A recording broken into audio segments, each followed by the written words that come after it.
everybody's time.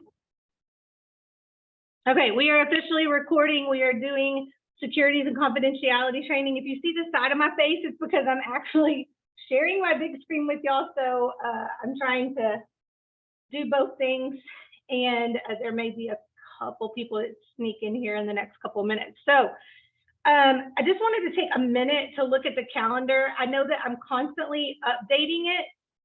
It's always, the link is always in my email.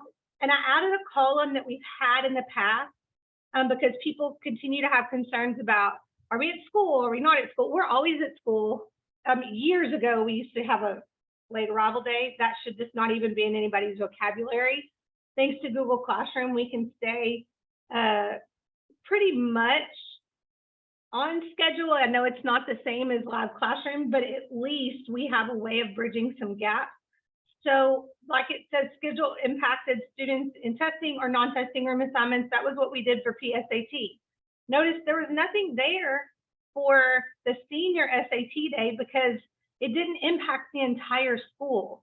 Now, I did put a note down here for December because we are using various L Hall rooms that will be relocated, but we will be on regular schedule.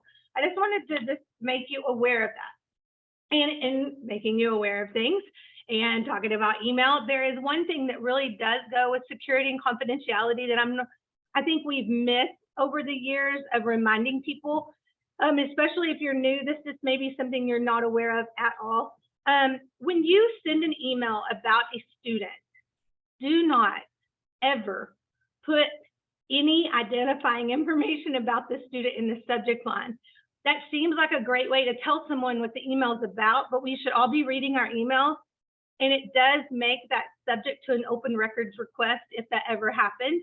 And I can tell you, I've been in the district a long time and it has happened. It didn't happen to me, but I don't want that to happen to anybody else. So, and if somebody happens to do it and they don't know, be kind. They really aren't aware. Okay, and if they are, it's just slipped their mind. Try not to just be the person that's policing that, because I've really struggled with how I let people know this without somebody feel like I'm getting on to you. I'm just trying to help protect everybody. So if you are sending an email and you need to talk about a student, maybe to say about a student in the subject or concern, or I don't know what you can use to grab somebody's attention, but don't use any identifying information about a student. That's just a little bonus information for y'all. Okay, you were shared the administrator manual. I can run copies. The state hasn't provided our actual copies yet. And so there are things that just want to highlight in here. One of the biggest things is, notice at the very front, I'm scrolling around, sorry. Star 22 to 23, but look right here, grades 3 through 8 and end of course. This is everyone's manual, unlike in previous years. And Karen and I, well, we were a little, I don't know, taken back. It's only 56 pages or just less than 60, something like that. That's for everyone. And so we have to be very aware and very conscious of who you're giving the test to, when you're giving the test, because those boxes that they've had in previous years, and there's a lot of similar information in the past. We're going to cover a lot of this morning, which I'm not going to use the book. Remember, it doesn't replace your manual, all those things. Okay, but look, I just wanted you to see administrations for STAR. We start using this in December. It has read aloud. They give a Spanish version of the directions.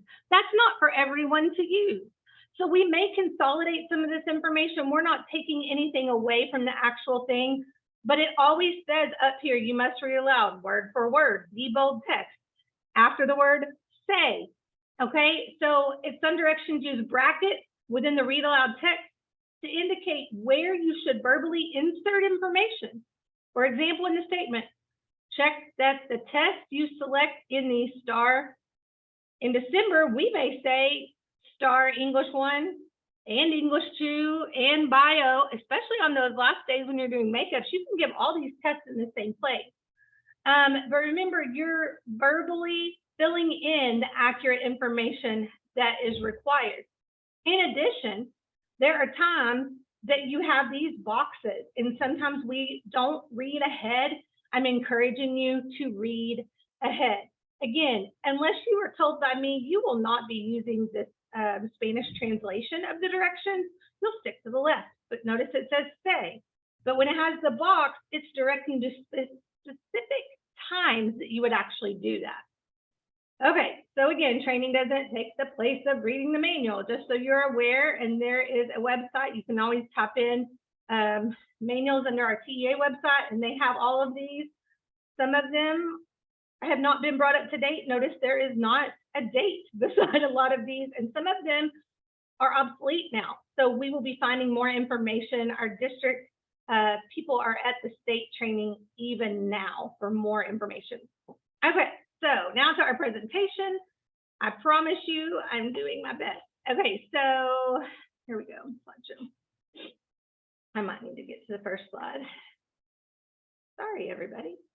Okay, so we have talked about manuals. Training never takes the place of reading your manuals. The manual's online. We already went there. The books are going to be delivered to the state soon, and then to us, and all that takes time, as you all well know, but they are available online, and you've already been given a copy. There's also one going to be attached to the email for those of you that are not watching live training. Here are the various manuals that we will use throughout the year. TELPAS is being a little bit restructured. Notice there is a clause in one of our manuals, and maybe even in this slide.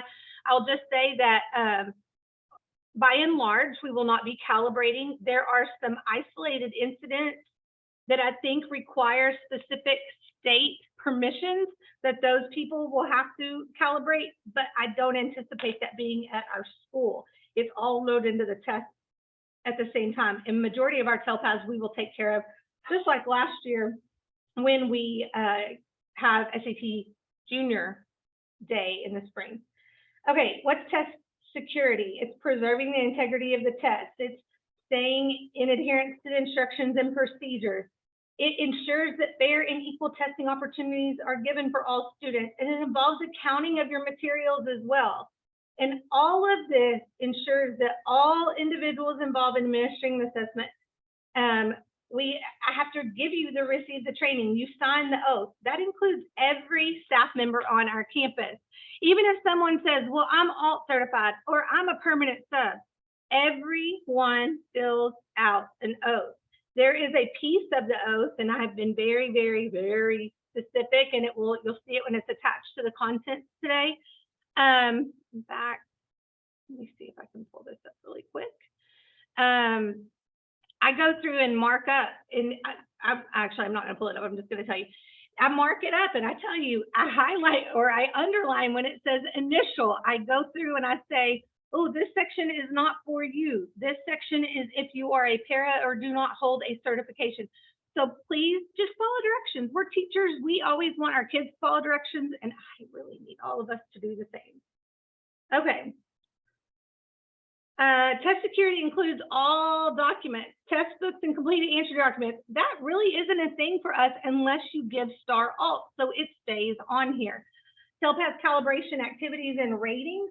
Again, that only involves some people, but online tickets, that's everyone. Images that are on star alt and all those the cards, any aspect of the test, it's all involved in test security. Compliance with confidentiality requirements, they start with you.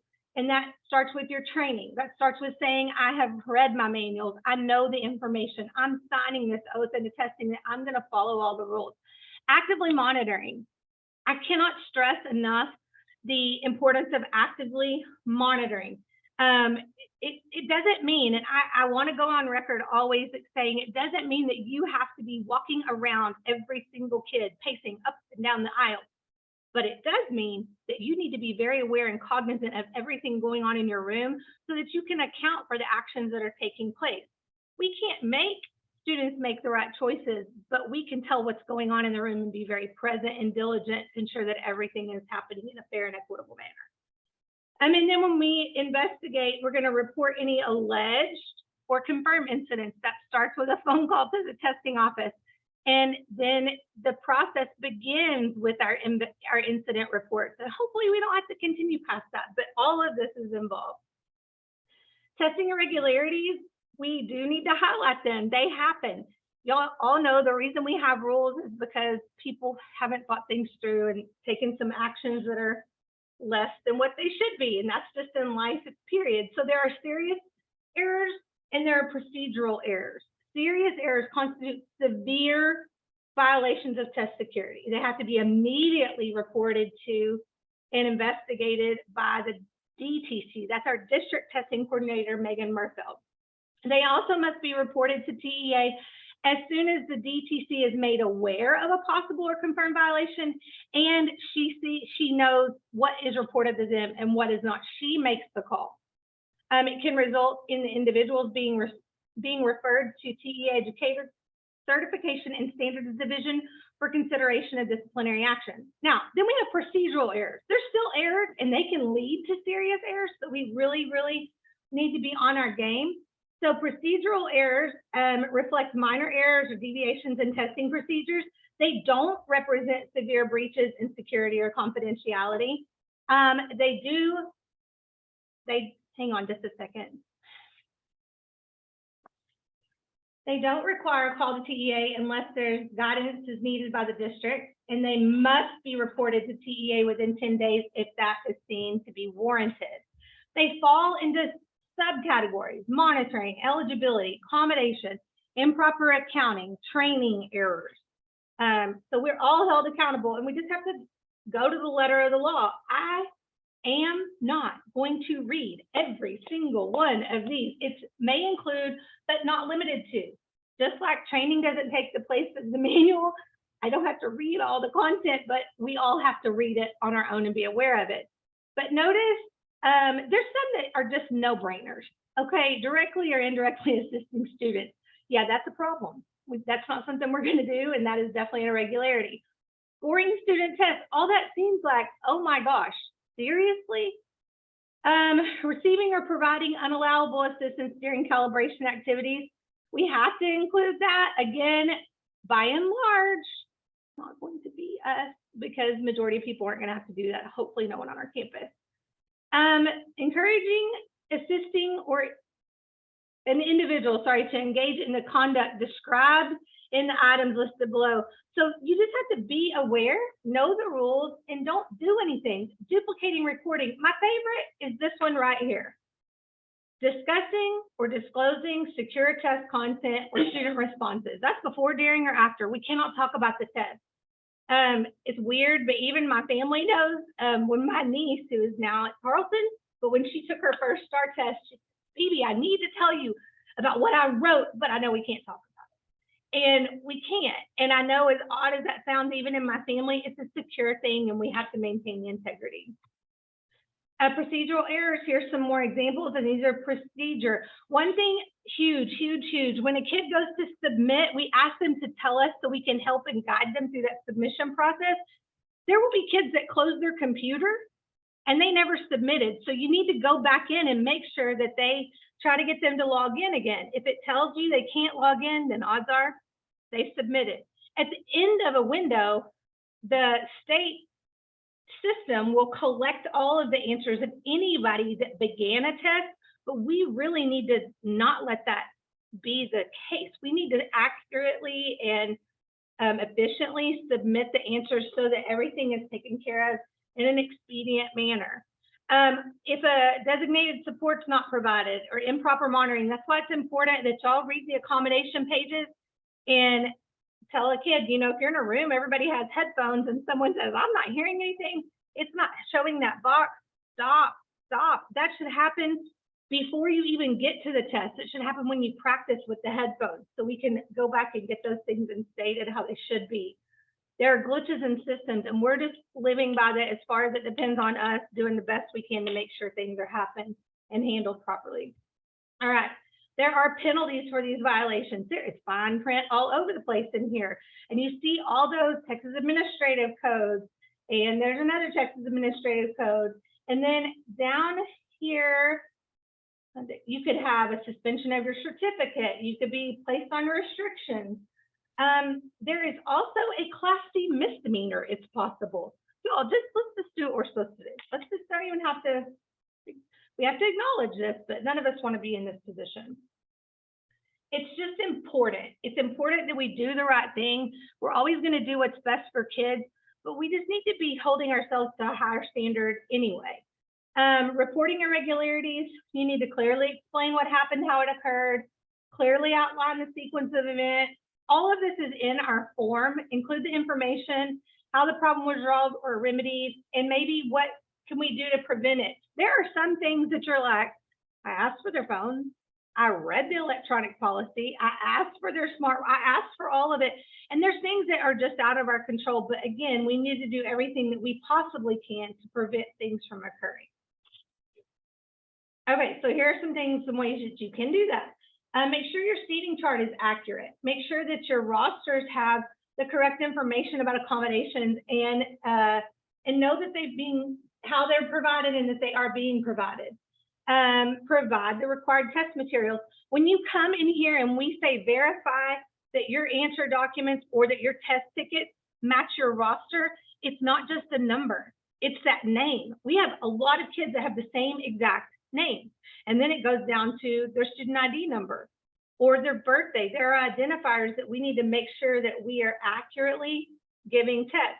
And even at that point, when you do give kids their testing tickets, which they can be on their desk now because it's not any information by itself that's going to get you into the test, make sure that a student is verifying that their birthday, that is them, that ticket is theirs. We need to do that before anybody gets to start a test. All right, and at the bottom, do not accept blank answer documents or check online tests for completion. Make sure that you have checked. Don't accept answer documents. That's if you have paper tests like alt, but then it says, and check online tests for completion before students submit. They changed the design of the test. It doesn't always say you have this many that were unanswered, but it does show you that there are unanswered questions. So if you're guiding students through that, that should be able to help you. All right, electronic device statement. We read this before every test. It's inside your folder. We're required by the state to do this. And so Mesquite ISD came up with ours and we had to furnish it for the state. It's there. Make sure you're reading it every time. You cannot, this is just one more thing. It's considered a serious violation if a student or a staff member photographs, duplicates secure test content, or disseminates the information using an electronic device. This is one of the main reasons. I mean, cheating occurs when kids have extra information, and so we're going to make that really difficult and hopefully next time possible. One of the weirdest things that I have to tell a kid, or one of the things I really detest telling a child, is when someone's phone goes off and it's on their person. Let's say they don't turn it in, but they leave it in their backpack and they just forget to turn it off. They're really not trying to break all the rules, okay? It wasn't in their care if it went off. So we can guide that through. You can call me, I can guide you through that. But if a student has it on their possession, then there is a huge chance that their test becomes no scored. There's 100% chance you're going to have school discipline. So just share these things with your kids. But the worst thing I feel like is I always have to tell a kid, and now you've given us the grossest job ever because we have to investigate your phone. I don't want to know what you say to other people. I don't want to know what you look at. But I have to make sure that you haven't captured things online, that you haven't discussed this test, which I know we're all going, okay, they have such bigger things to worry about, but I have to do my due diligence, or an administrator has to do due diligence and investigate. And y'all, that's gross. I don't want to do that. That's somebody's privacy. So just help us help the kids, okay? And we help each other. So that's why we don't have our devices out either. We say, keep your email pulled up so you can see if something blurbs up, but we're going to do our best to communicate with you. Nobody should just be on their computers after they've submitted attendance. Okay, students cheating. We've discussed all the ways this can happen already and what can lead to it. So what happens is if we find after investigating that a student has cheated, we have to submit things to the state and they are coded an O. That means their test, all their work, all of our work pouring into them, all of the investment, all of it, they're automatically a retester. This doesn't count. You don't get to score that. In most cases, I don't even get to score that, but it's after an investigation, and it does happen, and we have had to do it.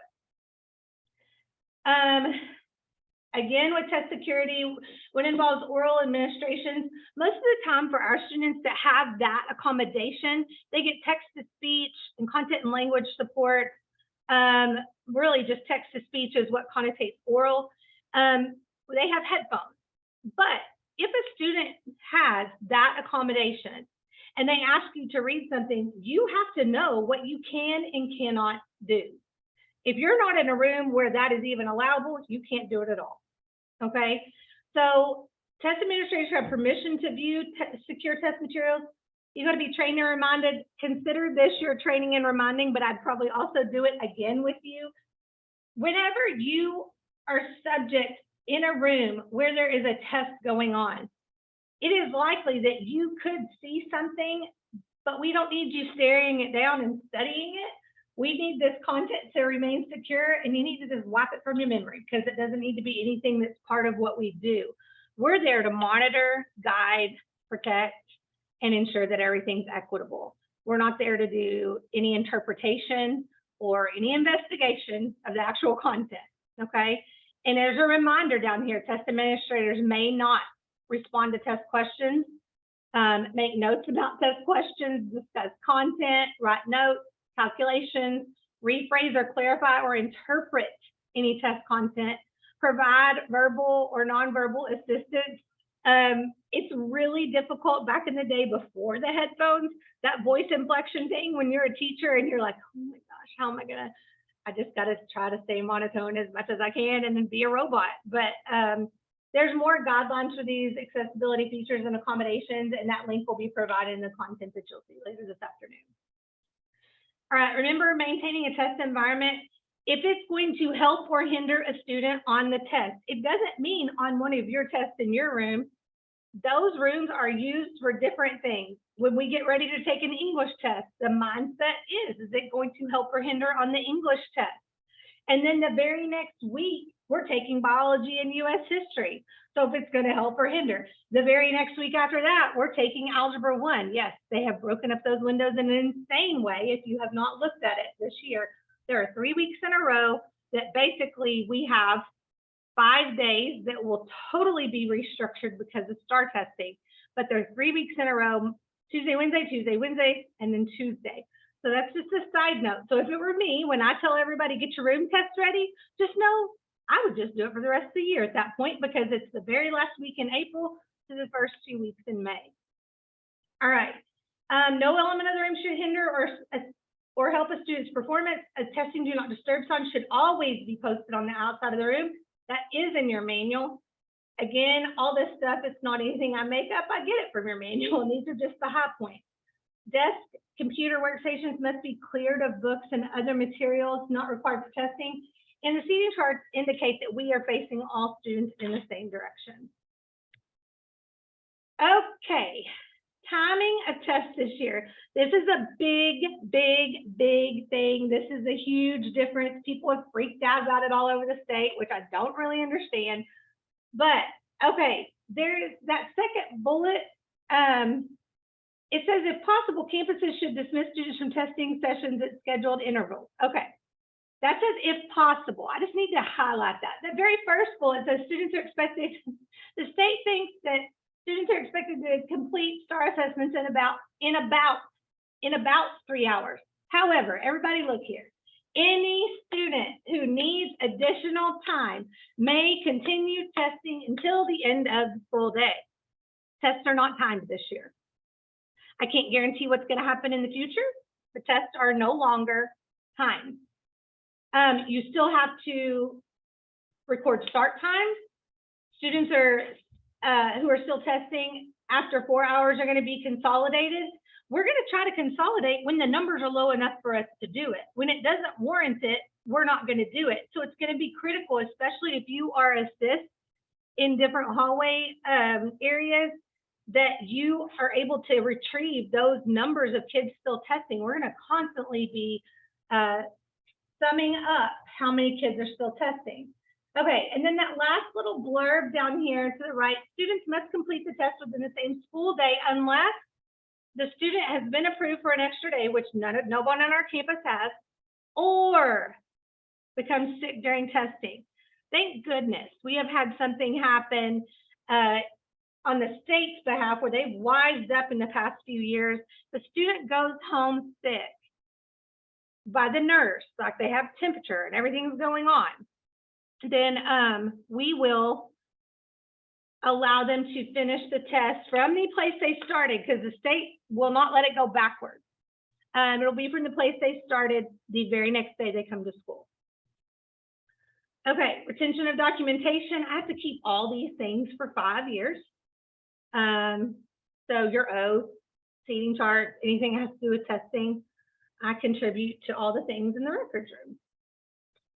Late arriving students. Okay, students arriving late to school can still test if time permits. I need to clarify that something was not consistent when it came to SAT. What was communicated was a student can enter the test until timing for section 1 is begun for STAR, as long as we think a kid has enough time to finish. What the state says, they should be able to finish in 3 hours. So as long as there's 3 hours remaining in the school day, or there's a big or, everyone, if I've decided, hey, I'll stay as long as the kid needs to finish because the kid showed up that day, then we're going to do it. We're going to start them. So sorry, that we're always going to do what's best for kids. So each student must be allowed sufficient time to take their test. So if I'm saying, hey, you showed up finally at 2 o'clock, I don't know where you've been, but you're here, we're going to test you because you made it here. And I'm responsible to test you, and I can stay till 8 if I want, because I'm choosing to do that for the kid. I'm not going to make anybody else do it. But just know we can test late arriving kids. Test directions must always be read. All right, calculators. Here's the basic thing. Calculators are embedded. We do not provide them any longer, okay? We can, but there's no need to.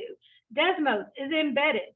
There is no need to provide all of the additional things when students are being trained in Desmos and students are working through practice tests in the state thing. It's the responsibility of our teachers to make sure they know how to access all those things, but it's way more equitable for kids than having 10 different versions of a calculator and knowing that they all got the best for them on that test.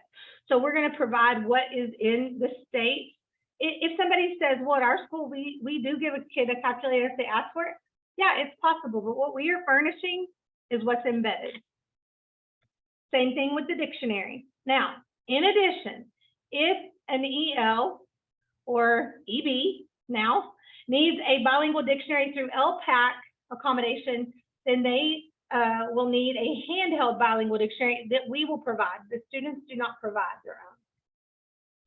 All right, monitoring tests. Remember, we're actively monitoring in the room at all times, even after materials have been returned.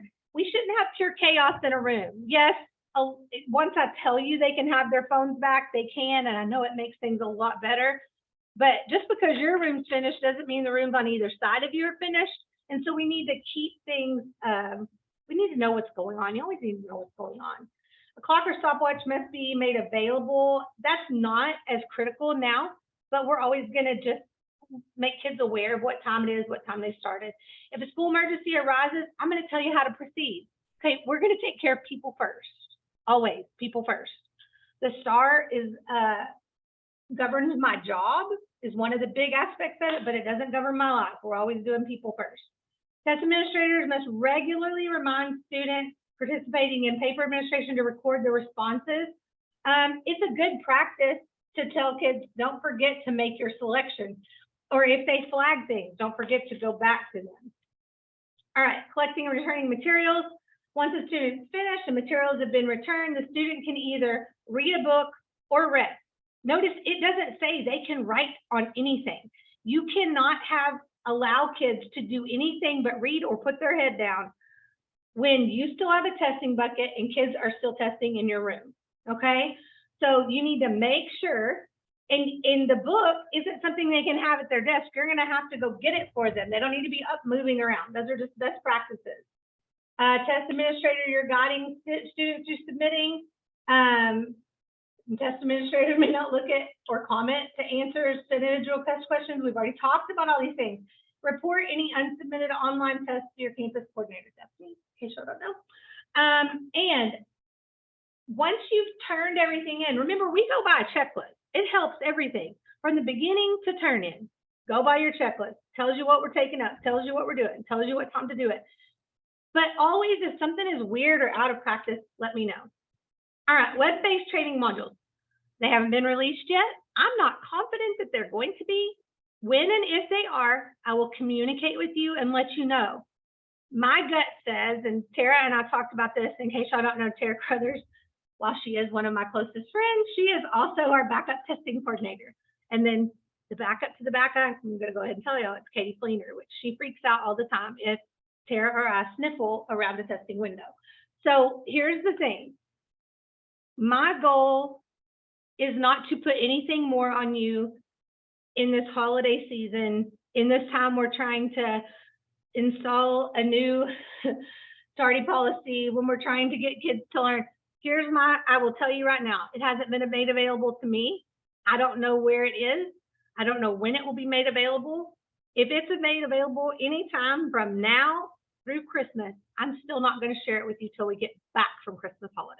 So for now, what you're going to have to worry about is this training, your form, your oath, content. And you've already been given a lot of the content. Okay, so you can go here for your oath, but there's no need. I'm going to put it in your boxes. Okay, this afternoon it'll appear in your box with notes on it, telling you when to initial and when to sign and all that. It just needs to be returned to my box or the testing office, or you can give it to Stella by noon, November 16th, just like the rest of your training. And this right here is also your verification form. I've already started it. It's already there. I just haven't shared it yet because I'll share it when I share all the things. So moving on, that's all we've got.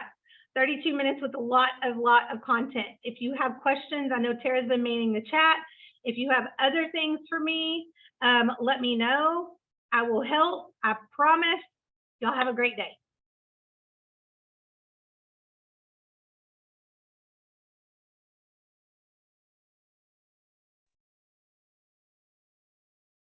Hi, everybody. Thank y'all for coming and thank y'all for wanting to do this live. I needed some people.